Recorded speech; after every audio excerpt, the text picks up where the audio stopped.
اللہ اکبر اللہ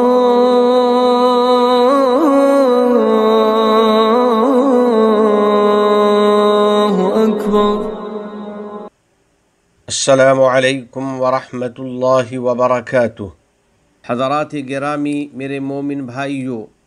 بلا شبہ اللہ جل جلالہ کو پکارنا، اس سے سوال کرنا اور دعا مانگنا بہت پاکیزہ عمل ہے۔ دعا افضل ترین عبادات میں سے ہے۔ اس کا بہت اجر اور بہت عظیم ثواب ہے، اور مرتبے میں یہ انتہائی بلند عبادت ہے۔ نبی کریم صاحب خلق عظیم صلی اللہ علیہ وسلم نے فرمایا ہے، الدعاء هو العبادہ، دعا عین عبادت ہے۔ پھر آپ صلی اللہ علیہ وسلم نے یہ آیت کریمہ تلاوت فرمائی، وقال ربکم ادعونی استجب لکم، اور تمہارے رب نے فرمایا ہے مجھے پکارو، میں تمہاری درخواست قبول کروں گا۔ الغرض، رب ارحم الراحمین کی طرف سے اپنے مومن بندوں کو حکم دیا گیا ہے کہ وہ اس سے دعا کرتے رہیں، اسی سے مانگیں اور اسی سے آس لگائے رہیں، تاکہ ان کے اندر یہ وجدان و یقین پختہ ہو کہ رب کریم جل جلالہ ان سے قریب ہے، ان کی مناجات کو سنتا ہے اور ان کی فریاد کا جواب دیتا ہے، جیسا کہ اللہ سبحانہ و تعالی نے فرمایا ہے، وَإِذَا سَأَلَكَ عِبَادِي عَنِّي فَإِنِّي قَرِيبٌ أُجِيبُ دَعْوَةَ الدَّاعِ إِذَا دَعَانِ، اور جب آپ سے میرے بندے میرے متعلق سوال کریں تو میں قریب ہی ہوں، منظور کر لیتا ہوں درخواست کرنے والے کی عرضی جب وہ میرے حضور درخواست دے۔ یقیناً تمام انبیاء و رسول علیہم السلام دعاؤں کا اہتمام کرنے والے تھے۔ دعا ان کی محفوظ پناہ گاہ اور ان کی زندگی کی قیمتی دولت تھی۔ ہر نبی نے اپنے رب کو پکارا، اس سے دعا مانگی اور اس کی بارگاہ میں التجا کی۔ چنانچہ سیدنا نوح علیہ السلام کے بارے میں باری تعالیٰ نے فرمایا ہے، وَلَقَدْ نَادَانَا نُوحٌ فَلَنِعْمَ الْمُجِيبُونَ وَنَجَّيْنَاهُ وَأَهْلَهُ مِنَ الْكَرْبِ الْعَظِيمِ، اور نوح نے ہم کو پکارا سو ہم خوب فریاد سننے والے ہیں، اور ہم نے ان کو اور ان کے اہل و عیال کو بڑی تکلیف سے نجات دی۔ اسی طرح اللہ رب العزت نے اپنے خلیل سیدنا ابراہیم علیہ السلام کی دعاؤں کو قبول فرمایا، چنانچہ انہوں نے اپنے رب کی نعمتوں پر اس کی حمد کی اور دعاؤں کے قبول فرمانے پر ان الفاظ میں اس کی ثنا کی، ان ربی لسمیع الدعاء، بے شک میرا رب خوب دعائیں سننے والا ہے۔ دعاؤں کا اہتمام کرنے والوں، اللہ کے نبی سیدنا یونس علیہ السلام نے رات کی تاریکی اور سمندر کی گہرائی میں مچھلی کے پیٹ سے اپنے رب کو پکارا تھا، تو اللہ سبحانہ و تعالی نے ان کی فریاد سن لی اور اسے قبول فرما لیا، جیسا کہ ارشاد ہے، فَاسْتَجَبْنَا لَهُ وَنَجَّيْنَاهُ مِنَ الْغَمِّ وَكَذَلِكَ نُنْجِي الْمُؤْمِنِينَ، سو ہم نے ان کی دعا قبول کر لی اور ان کو اس گھٹن سے نجات دے دی، اور ہم اسی طرح اہل ایمان کو نجات دیا کرتے ہیں۔ اسی طرح اللہ سبحانہ و تعالی نے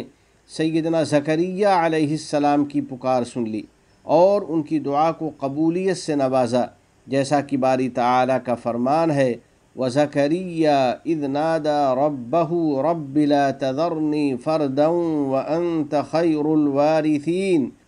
فَاسْتَجَبْنَا لَهُ وَوَهَّبْنَا لَهُ يَحْيَىٰ وَأَصْلَحْنَا لَهُ زَوْجَهُ، اور زکریا جب کہ انہوں نے اپنے رب کو پکارا کہ اے میرے رب مجھ کو لاوارث مت رکھ، اور سب سے بہتر وارث تو خود ہی ہے، پس ہم نے ان کی پکار سن لی اور ان کی خاطر ان کی بیوی کو اولاد کے قابل بنا دیا۔ خود ہمارے آقا ہمارے نبی محمد عربی صلی اللہ علیہ وسلم بکثرت دعاؤں کا اہتمام فرماتے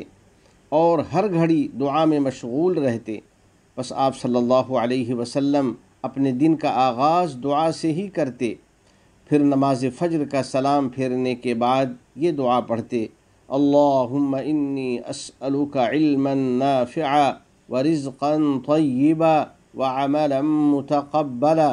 یا اللہ میں تجھ سے نفع دینے والے علم کا اور حلال روزی کا اور مقبول عمل کا سوال کرتا ہوں۔ آخر میں دعا ہے، یا اللہ ہم سب کو عجز و انکساری کے ساتھ دعا کرنے اور اپنی طرف متوجہ ہونے کی توفیق عطا فرما دے، اور یا رب العالمین ہماری دعاؤں کو قبول فرما دے۔ نیز ہم سب کو اپنی اور اپنے نبی محمد عربی صلی اللہ علیہ وسلم کی اطاعت کی توفیق عطا فرما دے، اور ان کی اطاعت کی بھی جن کی اطاعت کا تو نے حکم دیا ہے۔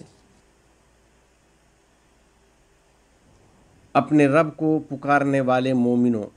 دعا کے بڑے عظیم فوائد اور اس کے بہت کثیر منافع ہیں۔ یہ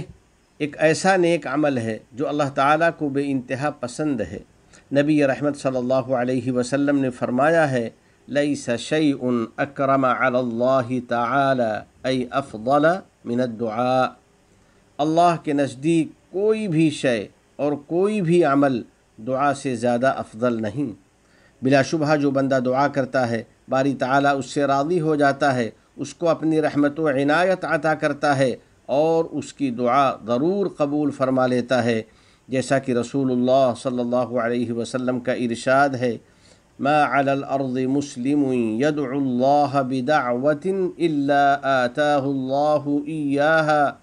او صرف عنہ من السوء مثلها ما لم يدع بمأثم او قطیعۃ رحم۔ روئے زمین پر جو بھی مسلمان بندہ اللہ تعالیٰ سے کوئی دعا مانگتا ہے تو باری تعالیٰ اس کو یا تو اس کی مانگی ہوئی چیز عطا کر دیتا ہے، یا اس دعا کی برکت سے اتنا ہی شر اس بندے سے ہٹا دیتا ہے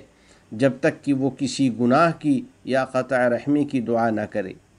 رب ارحم الراحمین بندوں کی دعا سے بہت خوش ہوتا ہے، وہ ایسے بندوں کے لیے آسمان کے اور رحمت کے دروازے کھول دیتا ہے اور آفات اور بلاؤں سے انہیں محفوظ رکھتا ہے۔ نبی رحمت للعالمین صلی اللہ علیہ وسلم کا ارشاد گرامی ہے،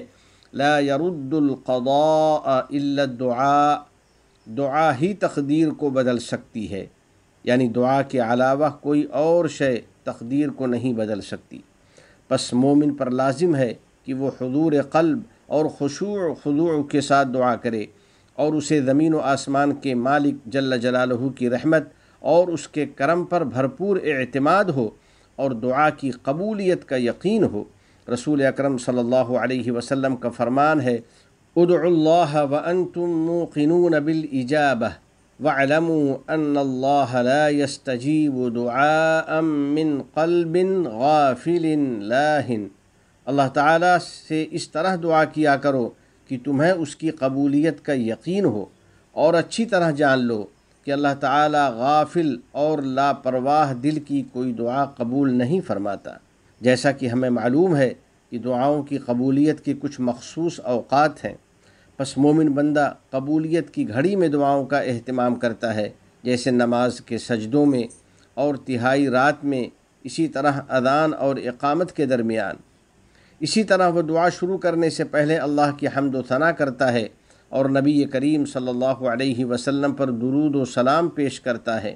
پھر اپنے لیے اور اپنے والدین کے لیے بھلائی کا سوال کرتا ہے، اور اپنے اہل و عیال کی کامیابی اور ان کی ضرورت کے لیے حسب توفیق دعا کرتا ہے۔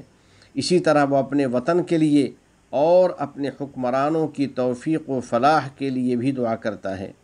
حضرت عبداللہ بن مسعود رضی اللہ تعالی عنہ فرماتے ہیں کہ میں نے اپنی دعا کا آغاز اللہ کی حمد و ثنا،